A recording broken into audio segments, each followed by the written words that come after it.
read this article about how the Marshall Islands was so vulnerable to climate change. I spoke with Benedict in April, and then they were like, well, do you want to meet the entire team? Have you met any of your aunties, uncles? A lot of the American families tell other American families who are looking to adopt about the Marshall Islands. You know, the nuclear legacy. What do I do with that? What can I do to help? I don't see a lot of other Marshallese in a PhD program. Being young is hard enough on its own, like trying to discover who you are. I want to do so much in the Marshall Islands, but how do I do that? You're a Marshallese person that wants to pursue your big dreams, like go for it. Like you need to be represented in those spaces. Thank you, Corinne, for joining us on episode 8 of MEI the podcast.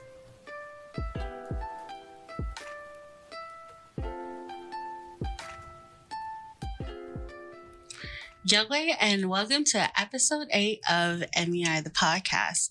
I'm your host, Marcina Langrine, and I am the operations coordinator and the women's programs coordinator focusing on domestic violence, sexual assault, and human trafficking. And I'm Matthew John, project specialist at the Marshallese Educational Initiative focusing on music and domestic violence in the men's perspective. As Romayo, it's crucial that we share our voices, perspectives, and as an intercultural nonprofit dialogue with other communities. We also need to take back the narrative on issues that others have controlled for too long. As we continue to share how we're working here at MEI to strengthen our community, we want to invite you to join us. Please take a moment to follow, like, share, and even comment on our episodes, which will help us reach more people. Como tada, and thank you for listening and for your support. Now let's get right into the next episode. We've got a great one for you today. Today we have with us Corinne Salter. Corinne is a PhD candidate at Louisiana State University studying for her degree in environmental sciences. She was born in the Marshall Islands on MEI and was adopted by an American family from Louisiana, where she was raised. She began working at MEI in early 2023 as a Youth for Nuclear Justice Fellow, but has more recently joined other projects to help local Marshallese pursue higher education, navigate American education, financial systems, and expectations. Please welcome Corinne Salter. Hello, thank you so much for having me. Thank you for being here today. Yes. How are you doing? I'm good. I was so excited whenever I heard that I was going to be a potential interviewee for the podcast, but especially more that like it was going to be this week. I was like, oh, okay. Thank you for being here with us today. And we're just excited to share your story. And of course, I feel like it'll be a really good one. Yeah, thank you so much. It's an honor. Definitely a lot of people are going to learn from this episode. So I'm excited. Mm-hmm. Can you share with us and the audience your story? Who is Corinne Salter and what do you do here at the Marshallese Educational Initiative? So you spoke a little bit about my story of where I was born and how I got to the U.S. But one of the ways that I ended up working with MEI was actually that I was at LSU. I think it was about my third year. And I had a mentor who was also an islander who was living in the States and trying to navigate the American academic systems. Mm-hmm. And I wasn't very used to seeing a lot of people that even looked close to me. And so I don't know how we ended up getting connected. I think it was through the dean of the graduate school because I was on a fellowship where I had to do regular meetings with him. And so I was pretty close with him. And he ended up sharing with me that he had met somebody from Tokelau. And he was like, I think that you and her would get along really well. She could serve as like a mentor for you in your academic program. And she was already like in her 6th year and she was about to graduate. And she was actually studying Pacific Studies. Mm-hmm. And so she was using her degree to kind of put on a platform the experience of other islanders who had been displaced and were living in, I think it was New Zealand. And so that was where she was living at the time. And so she was really helpful on my journey. And she ended up telling me that, did you know that there's a lot of Marshallese living in Springdale, Arkansas? And I was like, Springdale. That was really weird to me. I was very taken aback by that. And so whenever she said that, I was like, really? And so I ended up Googling it. And I was like, well, there's probably something I don't know, whenever I feel kind of hopeless or just like lost in what I should do, I usually end up trying to find some way to do something for the community, like volunteer, like work at a nonprofit or something. And so I ended up looking up Marshallese nonprofit in Springdale, Arkansas. And then MEI was the first website to pop up. And so I was looking through the website, and I think I came across like Songs of Our Atolls, things like that. And I ended up just looking for the contact section. And I sent an email to info@mei.ngo. And it was just an email where I had talked about my discovery of the nuclear legacy, which was actually in one of my classes. I had done a paper on it. And I don't know, I felt all this grief from it, and I didn't know where to put it. And so I ended up sending them that email with the paper, including the paper that I had written. And I just told them my story. I was like, hey, I was born on the Marshall Islands, but I was adopted, and I've been disconnected from the culture and from my heritage for pretty much my entire life. I was born in 1999, and up until that point, 2023, I had been pretty disconnected. Like the only connection that I had was to my family through Facebook. And, like sometimes they wouldn't always have internet. So like I wasn't always able to keep up with them. And especially like as a child too, I didn't have an email address or a Facebook that I could send them messages through.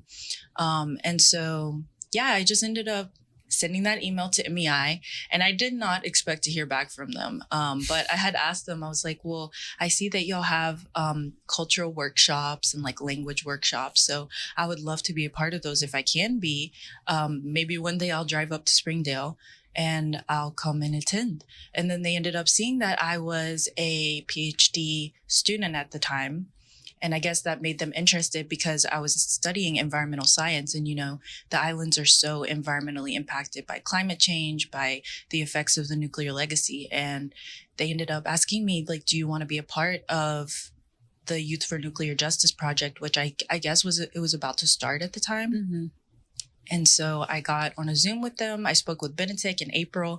And then they were like, well, do you want to meet the entire team? And then like an hour later, I was in a call with everyone. That's a really interesting story because they had talked about how, hey, we have someone from Louisiana. Yeah. Like there's Marshallese in Louisiana. It's like, I didn't even know that. Like, yeah, she's a PhD candidate. Like, I feel like she'll be a really good addition to the team. And so here we are. Yeah. So it's been a great, I'm glad you sent that email because, it's really great to meet others around the U.S. Yeah. And so, Yeah. I kind of grew up similar, but I was out in the Pacific Northwest and I was the only Marshallese kid in my community. But knowing that you had a community one state away, like a 9-hour drive, how did that make you feel?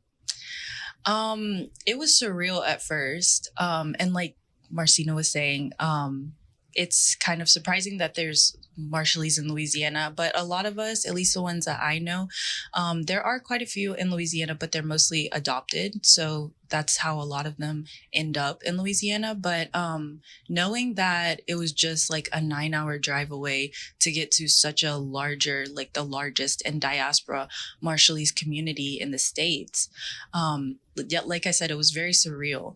And I was like, well, what's stopping me at this point? Like, it's just a 9-hour drive. Like, I have no excuse. And it was exciting, but it was also a little intimidating because whenever I was younger, like I said, I never grew up knowing much about the culture or the heritage. And so like pretty much my only association was just that I'm Marshallese. I know I was born on the Marshall Islands and I look different from everybody else. And so, knowing that there was just a community that I could tap into or be a part of that was not that far away, I was excited, nervous, so many different emotions. But mostly I was excited to be welcomed into MEI and be able to do work with them and actually be able to use my degree for something that I was hoping that I would be able to all along, because that was why I started my environmental science PhD degree in the first place. What were some of the emotions or questions you had growing up as an adoptee? I guess emotions, maybe a feeling of disconnection, and a feeling of longing, would I ever be able to reconnect? is it something that's possible? Because even from like a US perspective, whenever you hear about the Marshall Islands, and that's something that I think about now, whenever you tell people about the Marshall Islands, they're like, wow, I've never heard of it. Can you tell me a little about it? Or if they have heard about it, then it's usually, oh, well, that's such a small set of islands in the middle of the Pacific Ocean, you know, like in an area that's, I guess, geographically separate.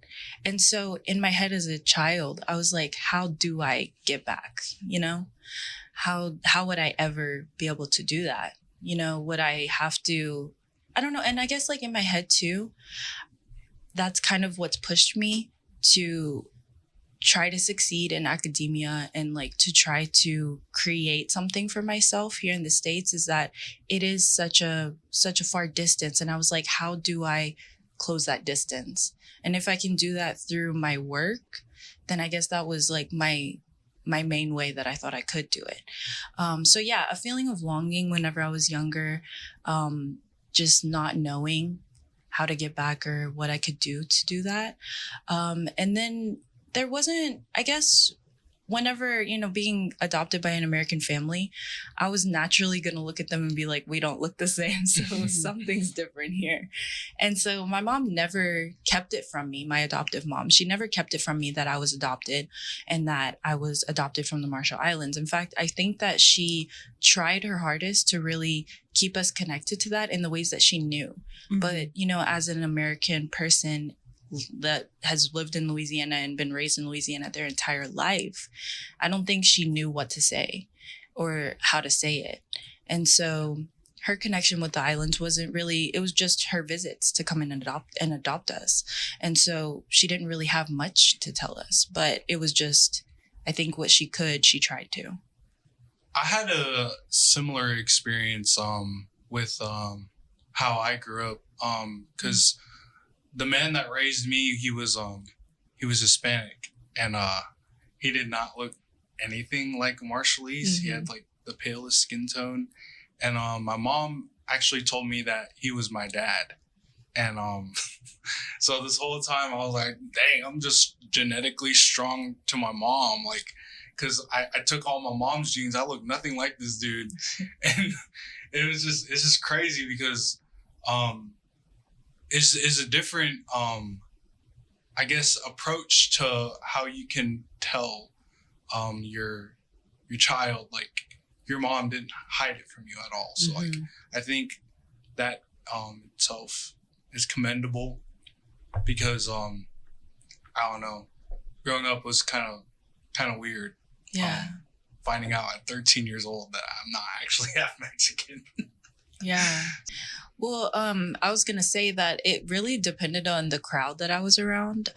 There were definitely the only other Marshallese person in the schools whenever I was growing up in the public schools in Louisiana was my younger sister, who's also adopted from the Marshall Islands. And so usually people would be like, oh, y'all look alike. And so I would know they were talking about my sister. But anybody else, like say for instance, growing up meeting Hispanic people, they would assume that I was also Hispanic.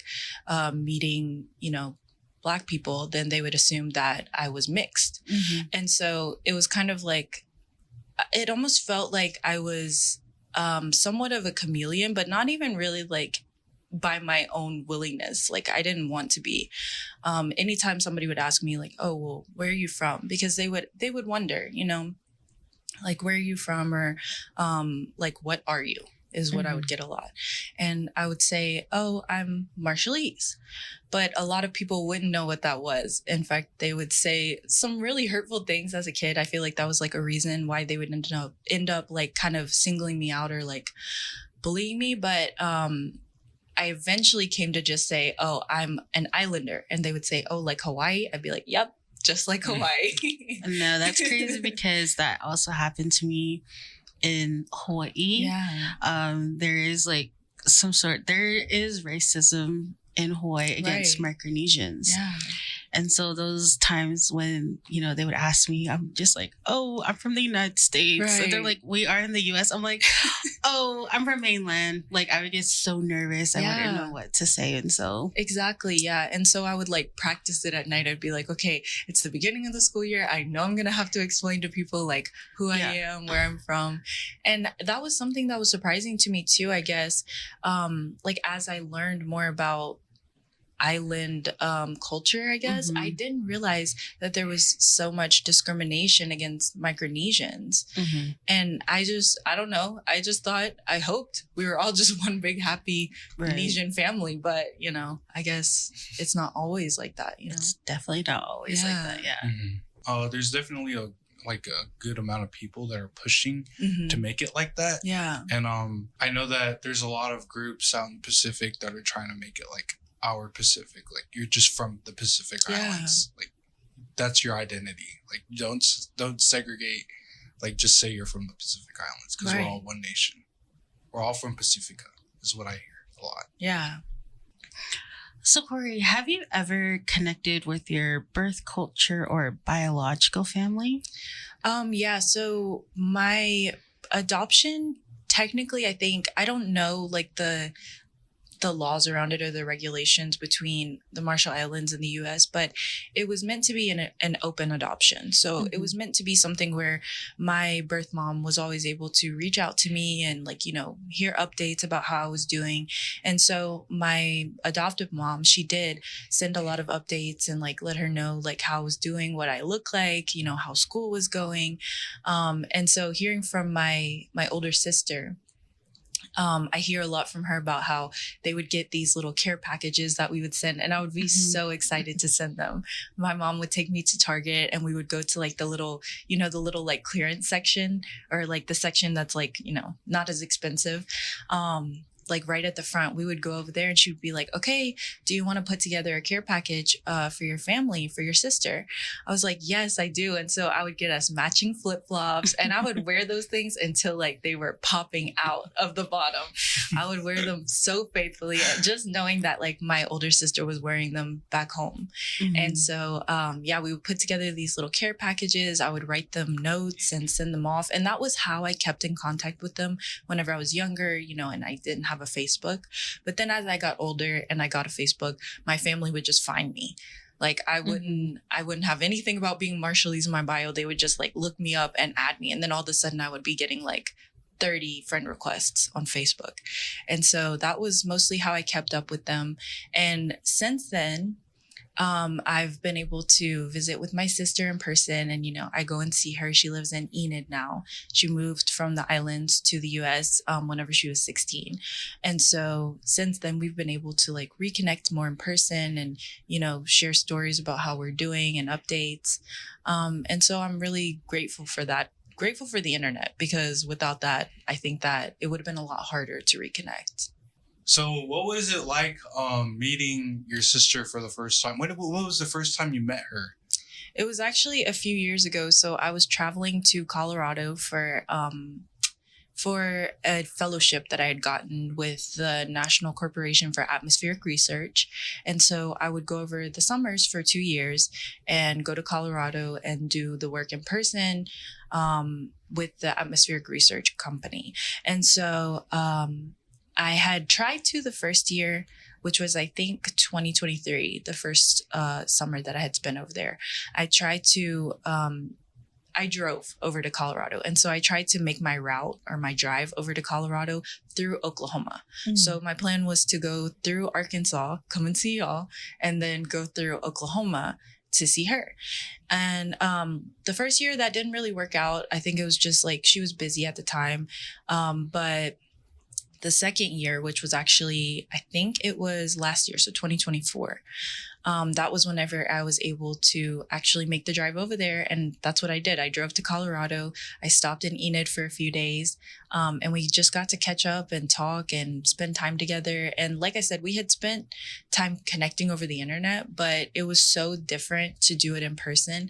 Like, I think whenever we first saw each other, I like looked at her and she looked at me. And I don't know, I always used to say that I had a twin back on the islands because I thought we looked so similar growing up.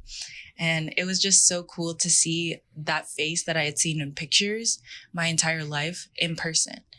And I got to meet my niece, her daughter, and it was just really surreal. I think it was a really humbling moment that I was just full of gratitude because I was able to see her in person, even though she had been for like 16 years of her life so far away from me. And I never knew when we would reconnect. I knew we would, but I just didn't know when it would be. And so to be able to make my way out to see her and share all our stories and like catch up on how life's been going and what's been going on, it was almost like meeting somebody that you knew your whole life, but like didn't, you know? And so I knew her in a way that like we were laughing at the same jokes, you know, we were making the same jokes, like some of her humor is the same as mine. And it was just an amazing moment that I'm really grateful to have had. You must have been nervous. And I imagine she was nervous too. Yeah. So just getting ready to meet someone that you guys have been in contact over the internet. Yeah. And then finally putting a face in person to the name and the profile on Facebook. Yeah. Yeah, it was definitely a mix of nerves, but like nervous excitement. You know, like we're doing it, we're going, like we obviously don't want to pass up on this opportunity to see each other, even if we are nervous. You know, sometimes like you let nerves stop you, but it wasn't really that. It was just, you know, like, what do we talk about? You know, we've been apart for so long. What do we talk about? How are we going to pass the time that we have with each other? You know, what if we're two totally different people that don't know how to relate to each other at all? But once we got into that place together and we were just sitting across from each other, there was the nerves just like went away immediately as soon as I saw her and we hugged. And I don't know, I just felt like we knew, like I said, we knew each other our whole lives. There had never been any moment that we were separated. And so I think that that's something that I can never, I don't know, I'm so grateful for that moment. And I'm grateful that I was able to have it because that's my sister, you know? And that's the feeling that we got whenever we saw each other, was that we're sisters. We've been connected for life. Even if it wasn't physically, we've always been connected. And now we're just physically closer together. I can feel you on sisterhood, that bond. I can't imagine life without like all my sisters because they are everything and more to me. Yeah. And so I wanted to ask, have you met any of your aunties, uncles, or bubu's jamas yet? So a lot of them do live back on the island. So I haven't met a lot of them. It's mostly just been my sisters who have moved here, like to go to school, to graduate. So it's mostly just my sisters who are usually like only a few years older than me or like younger than me. So no, I haven't met my aunties and uncles, but we do talk and they're always telling me to come and visit. And every time I log onto Facebook, they're like, okay, you said you were going to come. Why haven't you? And I'm like, okay, it's more expensive than you may realize. It is, yeah. Yeah. And so I'm like, okay, I thought I was going to be in a better financial position at this point, but I'm not. So let's try again next year. One day it'll definitely happen. So, what was it like growing up in Louisiana? You know, you talked a little about that. Yeah. So it was really, it was different because, you know, I guess in Springdale, Arkansas, and that's something that I've heard a lot, is that, you know, it may look different, but there's a lot of Marshallese anywhere that you go. And so it doesn't exactly feel different. But in Louisiana, you never really, like if I were to see an islander, even just an islander, it doesn't matter where they're from, I would have been like, what? Like, that's so exciting. We're family. Let's be besties, you know?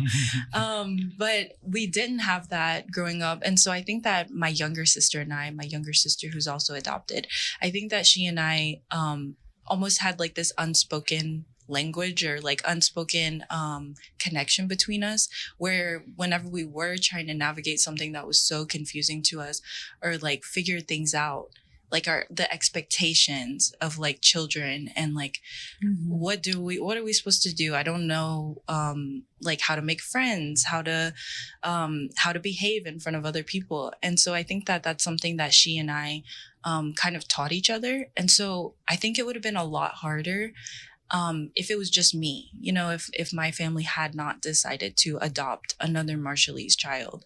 I think that it would have been even harder. And as we got to know other Marshallese adoptees of American families, I feel like we kind of created like a little community of our own. And we always looked out for each other. And, you know, whenever like I call him my nephew, but I don't know if he's actually my nephew. I just know he's Marshallese. And so whenever my nephew was trying to go to college, that was something that I really tried to like look out for him with, is that like, you know, it's new. It's something totally different than what a lot of other Marshallese may have access to. And so I really wanted to like kind of mentor him and help him out with like figuring out how to go to college, what college to go to. But yeah, growing up in Louisiana, it was just, I guess, really different. But as I'm reconnecting with Marshallese culture, I'm realizing that there's a lot of similarities, you know, because Louisiana is really deep South. And I grew up in like one of the most southern parts of the region. And so they have very similar values in that, you know, your family is pretty close knit. You know, you stay connected to your family for better or for worse. And you're very rooted in your religion, in your faith, and also the women's expectations too. You know, being a good woman in the Deep South is very similar, I feel like, to like being a good woman in Marshallese culture. You know, the woman holds the family together, and she's the one that, even if she doesn't say it out loud, she is going to have the final say. So it is pretty similar. And I found that really interesting, finding things out about Marshallese culture as I discover things myself. I realized that there's a lot of similarities. And sometimes it's almost like going back into the things that I was taught in Louisiana as well. Well, that is very interesting because, you know, I knew Louisiana, like they have a really deep, you know, rich history, but it's really interesting to know that the similarities with it, they have similarities with it. Also the Marshallese culture itself. That's really neat to know. Yeah. And, like you can definitely tell, like with her, she has moments where her like Southern comes out or whatnot. But with you, it's a lot more distinct. Like you, because it shows in the foods you eat, and like the things you say. Sometimes, like you can definitely tell you're from the South. Yeah. And speaking of Louisiana, like, because you're here now in Arkansas, and you go to LSU as a PhD candidate.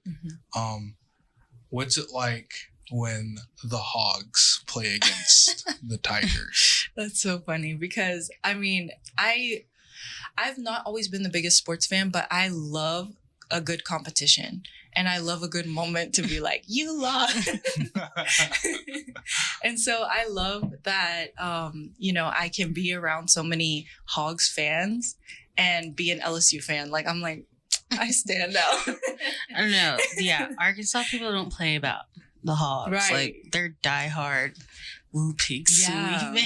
What really broke me was in the World Series this year, the College World Series, when we played against LSU, and you let me know. I was so upset that we threw that game away, basically. Still a big Hog supporter. Hogs baseball, like, I love them. And it's similar to her, because early 2024, was it? Yeah, early 2024, when we watched the Super Bowl at my parents' house, and all of us were decked out in 49ers gear, and she's the only Chiefs fan in the neighborhood. 2023. And she's like silently, like, as we're all in despair, like, just like silence, dead silence. She's over here like, I was like, yeah, they won. Like, I was terrified because they are diehard They fans. don't play. And I was a diehard fan, and so I was scared to say yes. My mom's like, I literally was like, yay. And then mom was like, you can cheer. And I'm like, not in this lifetime. I'm not my stepdad terrified. was like so upset. There was hat on the ground, walked Literally outside. came up to me and said, good game. And I'm like, We did a Thanks. huge cookout. That's Like so there was so funny. much food. We all thought this is a year. Like this is it. And I am not a 49ers fan. But for that day, Yeah, I you was were. the biggest 49ers fan. he because was. I was like, He didn't want to support me. He's just like, oh no, I can't. I got to do 40. And I'm like, you're lost. And he's like, no, we're gonna win. And it was his And I'm loss. like, if you say so. what really irked me though is I have a bandmate. We had a roommate that was in the band at the time, and he did not watch football. Mhm. But he talked the most. Like he talked the most after that. He was like, "That's right, Taylor Swift got this W," and then she's like, "Period." And I'm like, "Nah, dude, this is literally." Bandwagon. Yeah. And I'm not gonna lie, that's exactly how I was feeling. I was like, don't ask me any of the players' names, but go LSU. It's rough out here. I tell you, it's like this competitions. So, going back to the whole Marshallese and adoption phase, do you know other Marshallese adoptees of families of other races? Yeah, for sure. I mean, like I said, my nephew, he is also adopted by an American family that lives in Louisiana as well. And so that's where he's going to college. And so, yeah, we grew up, me and my younger sister, we grew up with him. We were, I guess she was our babysitter, his mom. And so she would watch us over the summer. So we spent a lot of time with him. Anytime, usually, I don't know how it is, but I don't know if it's like a lot of the American families tell other American families who are looking to adopt about the Marshall Islands. And so that's how they end up adopting from the Marshall Islands. But usually my adoptive mom, she'll know other families that have adopted children from the islands. And so I'll hear about them, I'll see pictures. And I've even gotten to the point where now that I know more people that are Marshallese, I'll be like, oh my gosh, that kid looks like so-and-so. I wonder if he's related to this person. And so I don't know. It's just whenever I hear about them, I usually try to keep up with them and ask how they're doing, what they're up to, how old they are. Because I know as an adoptee myself that at some point there might be that sense of longing. And if I can make it easier for them to reconnect, whatever that may look like, then I would love to help them do that. Because, whenever I was trying to reconnect, it did feel a little intimidating to step back into something that you were like, yes, it's a part of you, but like you don't know how to find that part. Mm-hmm. Or you don't know where that part is located. And so whenever I tried to reconnect, it was really scary for me.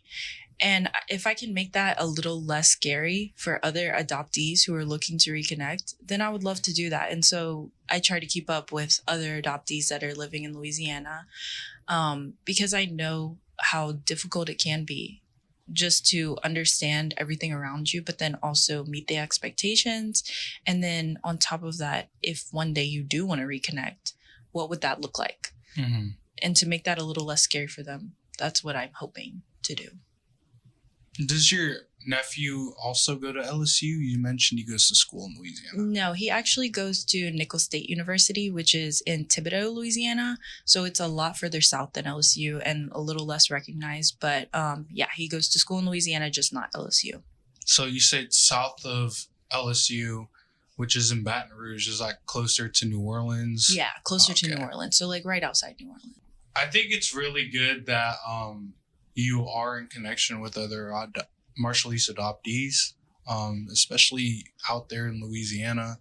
And I think it does help you a lot understand your own story and your own life. And I think that's something that can be transferred to them as well. It's like you can share your own experiences and you guys can learn from each other. So I think that's really good. Yeah, and something else that I was thinking about too is that I don't know, I guess a feeling that maybe it might not be your only thought or like the overwhelming thought, but something that I feel like might be in the back, at least it was in the back of my head growing up, was okay, I'm reconnecting, but did they ever want me? You know, like my family.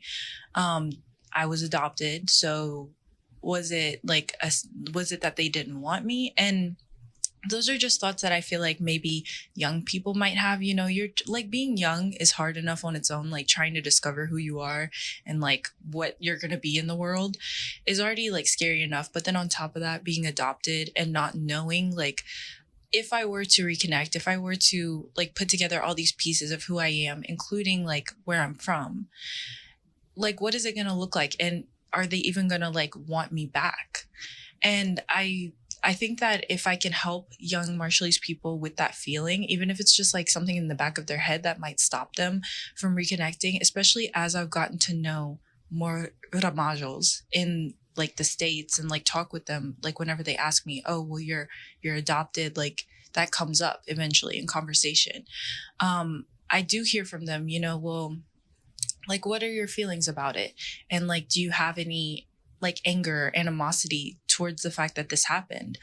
And I think that it's a complicated story because at one point, I'm not gonna lie, I think there was like a feeling of like, well, why me? Why was I the one that was put out for adoption?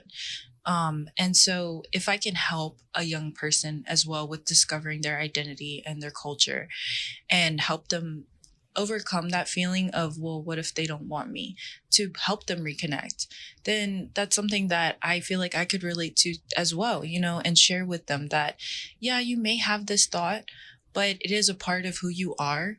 And so it's going to come around at some point. Like, I feel like your culture, your identity isn't something that you can run away from, even if it's just like a small connection of, oh, well, I'm Marshallese. Well, at some point, somebody's going to hear you saying that you're Marshallese, and then they're going to want to talk with you about like your culture, your identity. So at some point, with Marshallese being so close knit and culture being so important, it's going to come up at some point. And if I can help them with that feeling of disconnection and maybe unwantedness, then that's something that I feel like I could do because I've struggled with that feeling myself. Your feelings are definitely valid because I've met plenty adoptees and they actually, when they feel the same way that you feel.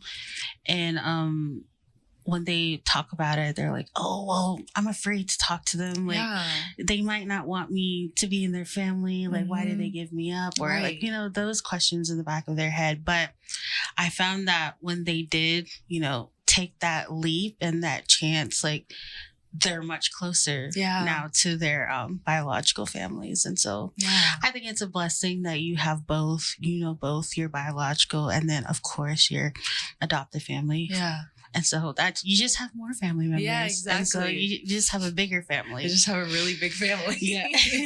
And then you being, you know, within the Louisiana community, having similarities and that are similar to the Marshallese culture. You know, I wanted to ask, were there any moments where you felt embraced by your community or misunderstood? I think whenever I was growing up, it was interesting because like the values are similar, like what I said, but there are like small expectations like that are very different.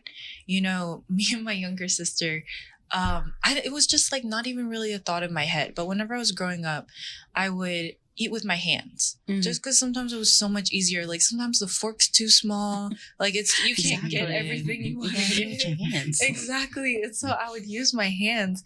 And I remember like my grandmother would like call me out in front of everyone and be like, you shouldn't be eating with your hands. Like that's very unladylike of you. And I would get in a lot of trouble. And so that became something that I was like, ooh, so nervous about, you know? And now that I've like been around like other Marshallese families and I see that it's like so normal to eat with your hands, That's super normal. I'm like, what the heck? what was that like childhood trauma for? Like there was no need for that. But yeah, things like that. I think I did feel misunderstood in those moments. But it helps me now feel a little bit more like, you know, my identity isn't ever just going to be so simple as like, oh, this is this one thing. It's going to be like a mosaic of different things. And I'm learning to embrace that. But at first it was a little confusing. Yeah. And especially as a child, you know, like sitting certain ways, like having my leg up and like sitting in like a position that I felt like was comfortable. I don't know, like I would just get in so much trouble because that was like not considered ladylike in Southern Louisiana tradition or culture, I guess. So unlearning some of those things that I learned whenever I was younger, embracing the things that I learned and like the things that I will learn. It's been a journey, but I am really learning to embrace it and just see it as the like pieces of different parts that I'm putting together. Those times that you felt misunderstood, did you ever feel any pressure to explain your identity to others that didn't quite understand? Yeah, I think I have, because even now, you know, being whenever people ask me like, okay, well, who are you related to? And like, who's your family?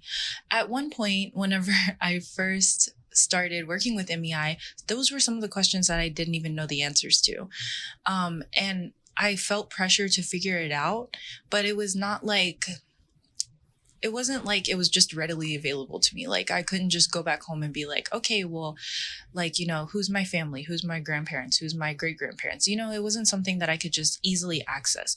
It was like, I would have to ask the right people on Facebook, send them a message, and then wait 17 hours to hear back from them, you know? And so, yeah, it was a little bit of pressure, but I guess once I put myself through that pressure and like just did it, it helped me a lot, because now it's something that I can answer whenever people ask me.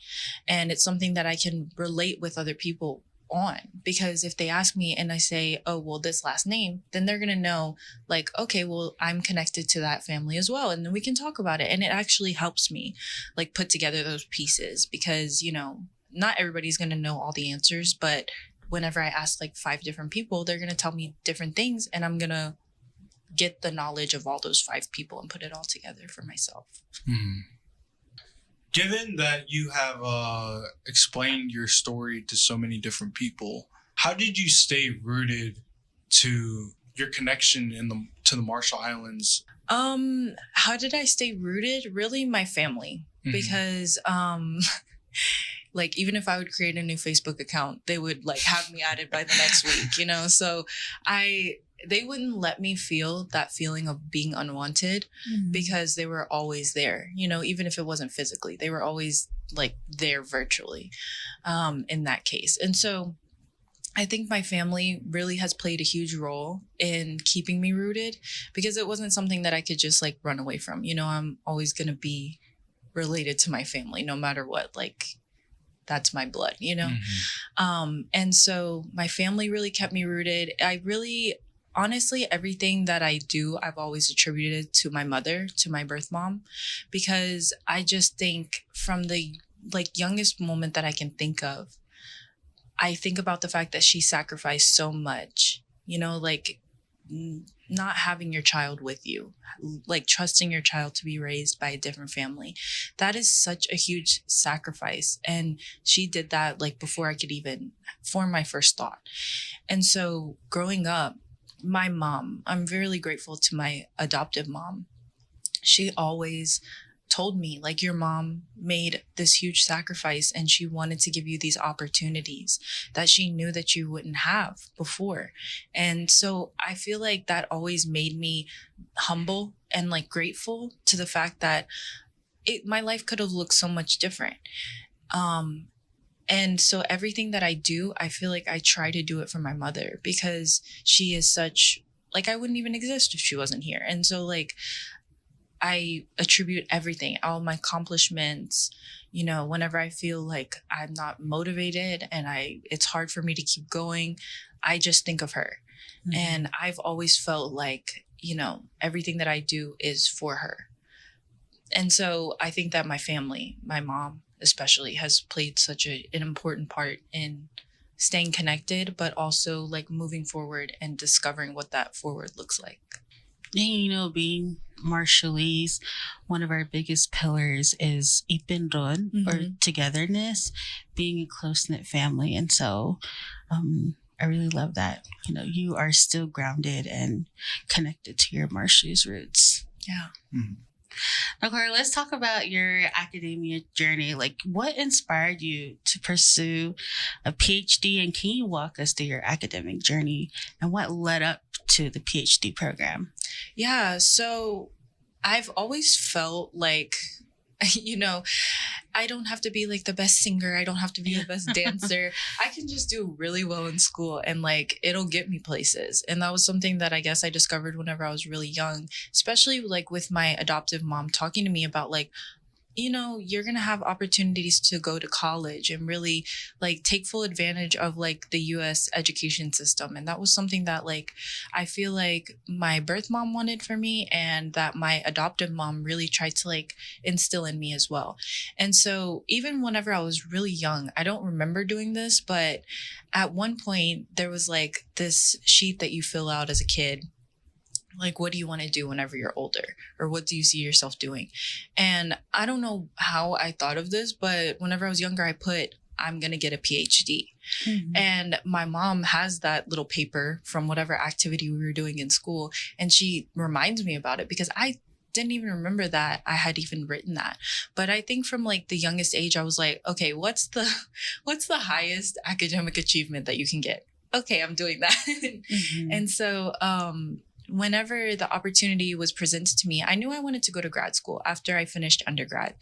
And at the time, I was studying criminal justice because I wanted to work in law. And so whenever I was applying for graduate schools, right before I graduated, I actually had read this article about how the Marshall Islands was so vulnerable to climate change. And because we're such low-lying atolls, that we are really like the most at risk to sea level rise, because just a few meters and you could already consider that underwater. And so that scared me. I was like, well, one day, I don't know when, I want to go back home and I want to go see my mom. And I was like, I don't know how I'm supposed to go there if we're dealing with this climate crisis. And I was like, I don't really like science. I don't really know too much about it, but I'm about to figure it out. And so I started applying for graduate school with environmental science programs. And so I thought maybe I could do like environmental policy, environmental law, and that would be my footstep in. And then that was whenever COVID hit, was whenever I was starting to tour graduate schools. And like I said, I was living in Louisiana at the time. And so I just applied to LSU for their environmental science program. I was like, their environmental science program is pretty good. And they have a lot of different tracks that you can take in there that seemed to align with like my previous knowledge. And like, I was just trying to find some way to like parlay my undergraduate degree into a graduate degree. And so whenever I applied, they ended up getting back to me and saying, hey, if you're interested, I only applied for my master's. But whenever they had gotten back to me, they were like, hey, we reviewed your application and we're going to accept you, but would you consider going into school for a PhD? Like, we think we could get you some funding for it. So it'll fully fund your degree. And then on top of that, like, you'll have a little stipend. And so that'll help you out. You won't have to get like an outside job. And so that was obviously really attractive to me. Like, I really wanted to get a PhD. I knew I always wanted to. I just didn't know when or how long it would take. And so that was whenever I ended up going into the PhD program. But environmental science specifically, I was like, I don't know anything about environmental science, but I know that the environment is suffering right now, especially in the Marshall Islands. Climate change what I would come to find out, also the nuclear legacy. And so I was really determined. I was like, I don't know anything about it, but I'm gonna learn it so that I can do something, because it felt so overwhelming to know that climate change was impacting us so heavily. And me as a person, as a Marshallese person, didn't know what to do to help stop that. And so I ended up going from a criminal justice degree to an environmental science degree, with like not really much background in environmental science, just going straight into it for a PhD program. And that's been things that I've learned, and like about like an uphill that I've gone up to learn about environmental science and the environment and how the people interact with it, how it impacts the environment, how the environment impacts us. And so, yeah, that was pretty much how I got into my PhD program and what's kept me motivated to continue it.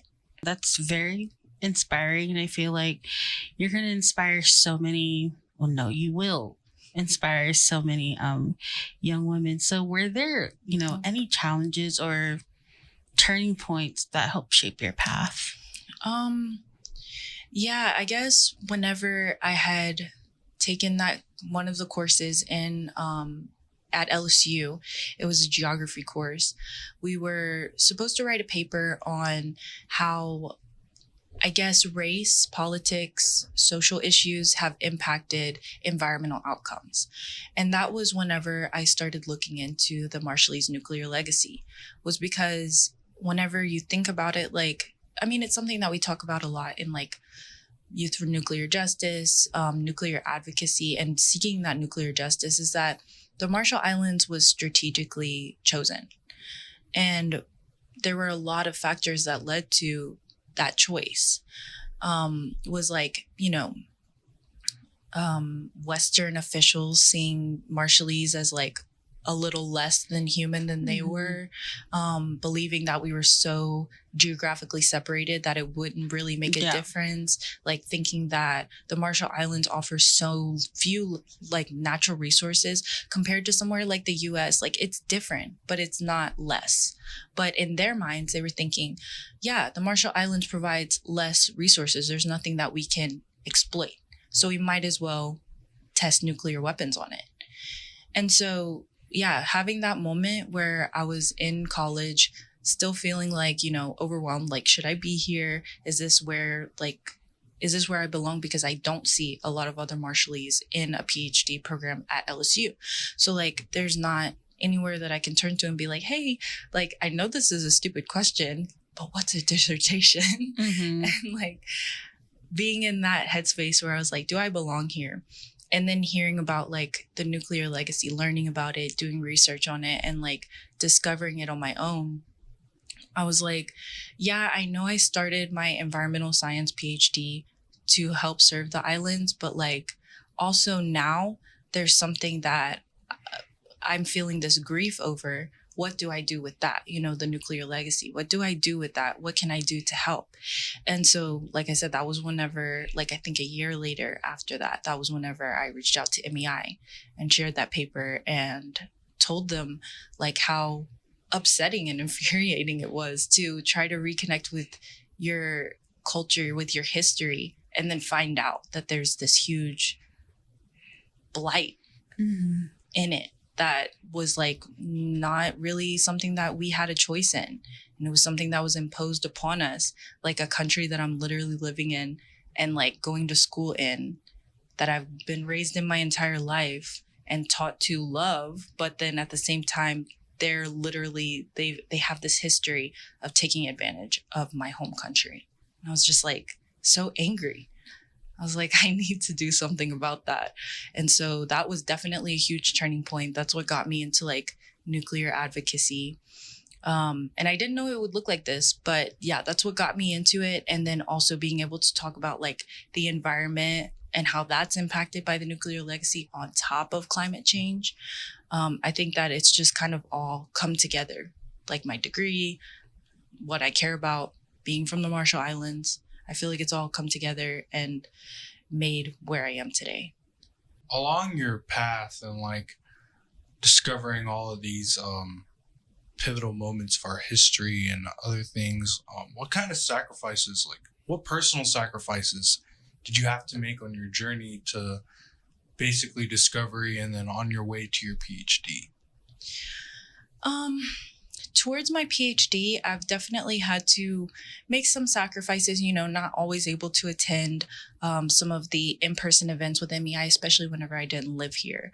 That was something that I was really sad about. But whenever I first started at MEI, my capacity was like entirely remote.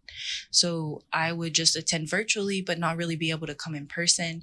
And I think it's just like the pressure of being in a PhD. I was so scared that like if I stepped out for a second, then somehow I wouldn't get it, And so I think that those were some of the sacrifices I had to make. I guess if I were in a career right now, I would hopefully have the money to already have gone back home. So that's a sacrifice in itself as well, is like trying to finish my PhD program while also wanting to reconnect. And almost like my PhD has been a reason why I've reconnected. It's been hard because then I have to make a lot of sacrifices, like not being able to go back home and see my family and really connect with them in person now that we've like been talking for so long. That's definitely been a sacrifice too. And I think that that's something that comes with academia, but it's also something that you can't get lost in. Like something that I've discovered is that your life can't just entirely be academia, but sometimes that is what it asks of you. And so, yeah, trying to help other Marshallese navigate those expectations while also balancing family and like staying connected, that would be something that I would probably want to like help out with, because that's been something that I've had to figure out on like over these past few years that I've been in my PhD too.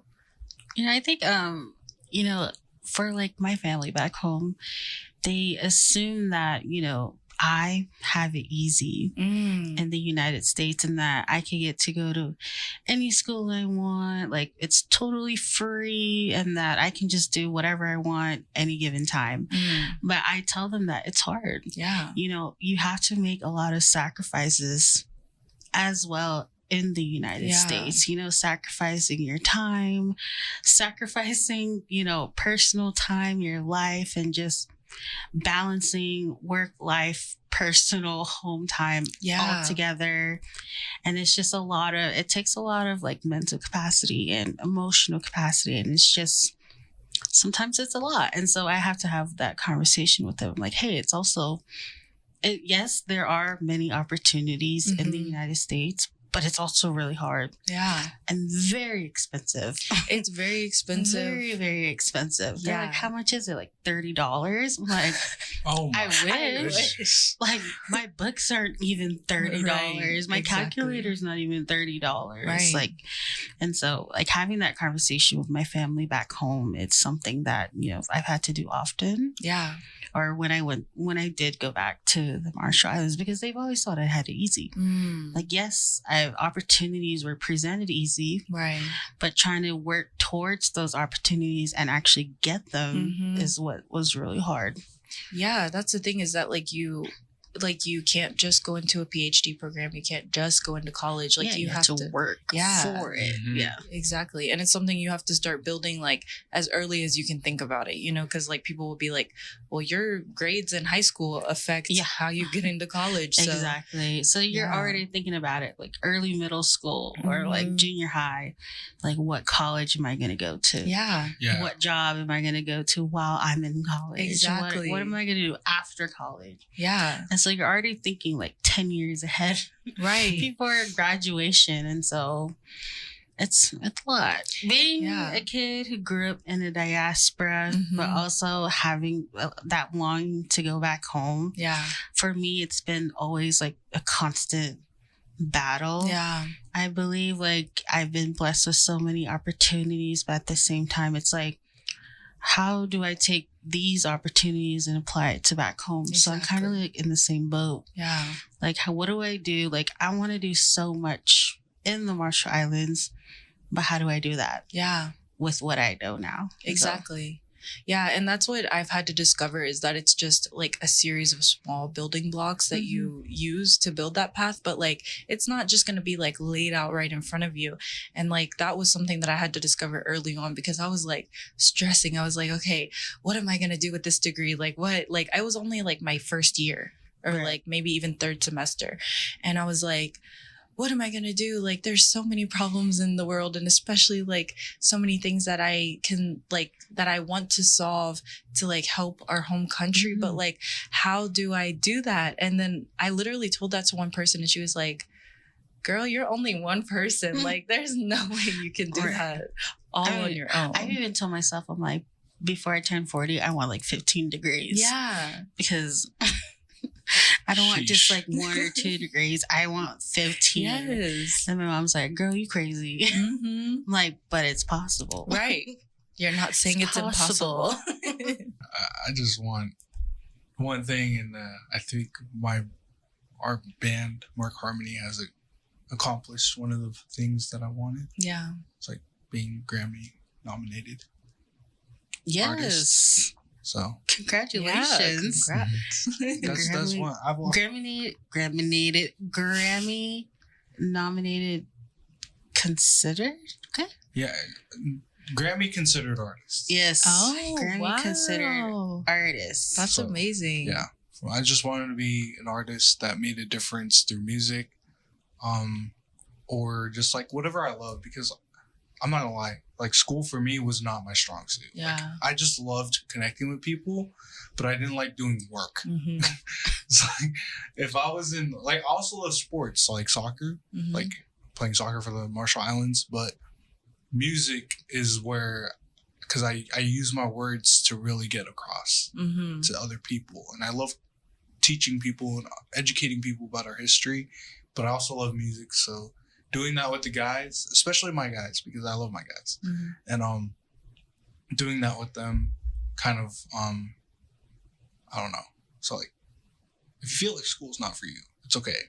There's other ways, but Yeah, and that's something that I've definitely seen for sure is that like advocacy and like teaching people about the Marshall Islands doesn't have to be through just like an academic lens. That was Mhm. just like where I found it the most accessible yeah, for myself because it's not like I could just like ask my family like, teach me a Marshallese song. I couldn't do that. But like for myself, like knowing that I could learn all this information, put it in a PowerPoint, and then present it to a bunch of people who don't even know where the Marshall Islands are.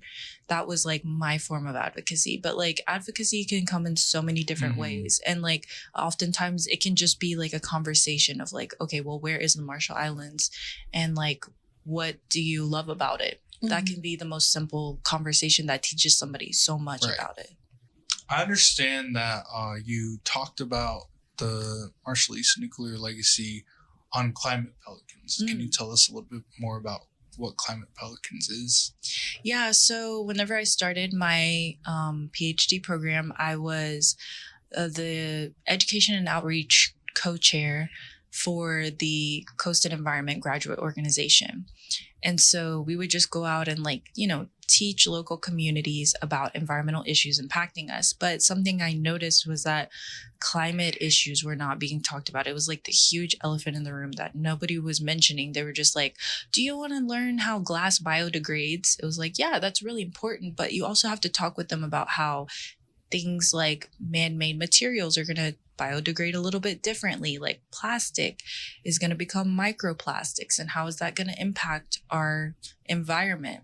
And so these are all things that are like more related to climate change and like the conversation around what drives climate change. And just being in a state that's so prone to natural disasters like hurricanes and flooding, and now we're seeing some tornadoes down there. It was just like, we're gonna have to have this conversation at some point. Like we can't just go out and teach all these young kids about like the smaller pieces of environmental science without teaching them like, this is how climate change impacts our hurricane systems and like how it's going to make them a little stronger and like, maybe they'll make landfall a little closer to your home. Like those are things that are all going to impact us socially and personally.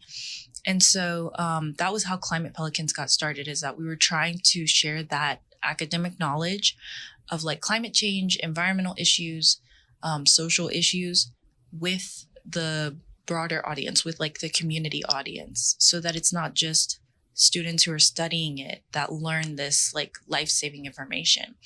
And so we also had a campaign for divestment from fossil fuels, because Louisiana is such a huge producer of like oil and gas and liquefied natural gas. And so they see a lot of not just the climate impacts of fossil fuel reliance, but also the the environmental like exposure to those hazards, because it is really hazardous to produce fossil fuels and to produce the plastics that we rely on throughout the country. And so a lot of times they're experiencing like petrochemical exposure and pollutant exposure, and their air is contaminated and their soil and their water is contaminated. And also like Louisiana has had a few oil spills as well, like the BP Deepwater Horizon oil spill, where British Petroleum had this huge oil spill that impacted our local fishing economy, the fisheries. It impacted like the beaches. We had even little like small oil balls just like washing up on the shores, and like none of the kids could go out swimming. Like these are all things that we try to talk about with the people that are in these like frontline communities impacted by climate change.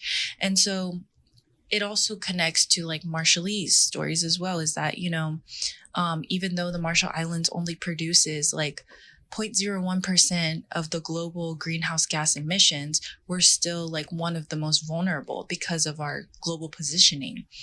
And like we're in the ocean too. So, whenever we're relying on those food sources, those natural food sources, like those are going to be impacted by what we put out into the world, like what huge places like the US produce and what like the plastics that they use. It's going to end up somehow impacting places like the Marshall Islands. And then also the nuclear legacy too, how that impacts climate change or just our environmental shifts as well. Like we've already lost and been displaced from so many islands and atolls from nuclear testing, and like the radiation exposure that going into the waters, like long term, what is that going to look like in the face of also climate change, ocean acidification, ocean temperatures rising, the sea level rising in general? Like those are all interconnected. And where can we listen and watch Climate Pelican? Yeah, so we have a podcast as well, which we had started back in, I think, 2023. But we are on Spotify, like on all the major platforms with that podcast. But yeah, I feel like talking about like Marshallese history is so important in like the bigger conversation of climate change and environmental impacts, that it's like something that you just can't avoid, How has stepping into global advocacy for climate change and nuclear justice impacted your growth as an individual, considering you've been to the United Nations with MEI at Third MSP? You talk about it on Climate Pelicans, and just how has it affected your journey as a LandJ fellow as well?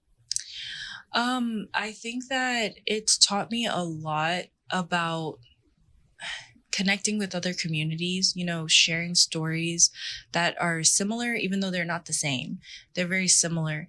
And like hearing their stories and hearing them be so vulnerable about how they've been impacted by nuclear, I think it's just taught me that we're all human. Even if like you don't necessarily have a position on nuclear at the moment, I feel like if you listen to people's stories and you hear about how their lives have been totally shaped by the lack of nuclear justice that so many communities have seen, and like the nuclear justice that needs to be attained for them to find that path towards like recovery from something so heavy as nuclear, I think that you can learn so much from them. Like even if you're not a nuclear impacted community, you can learn so much from other communities that are on the front line of nuclear testing, nuclear hazards, just like, things like that. And I feel like learning that sort of more global perspective has helped me grow so much as an individual,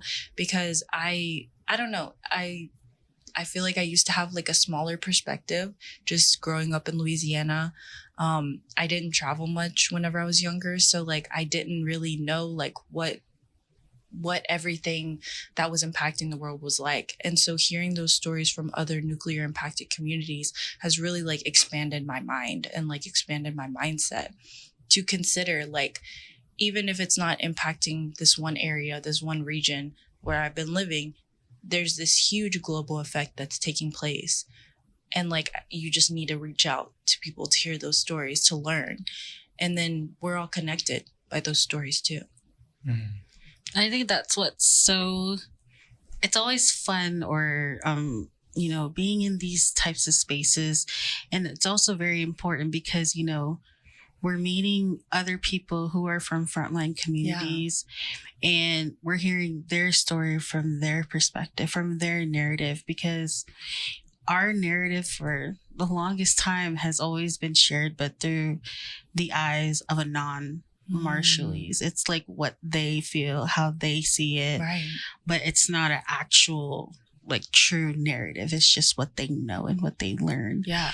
And so, I feel like just being part of these spaces nationally and at a global level is just so important. And I'm glad that we, as a team, we've been able to do that. And that's definitely opened my eyes. Yeah. And I wanted to comment earlier that, I wasn't aware that Louisiana was like a frontline community until I learned it from you, actually. Well, okay. From a long time ago, I was just like, wait, what?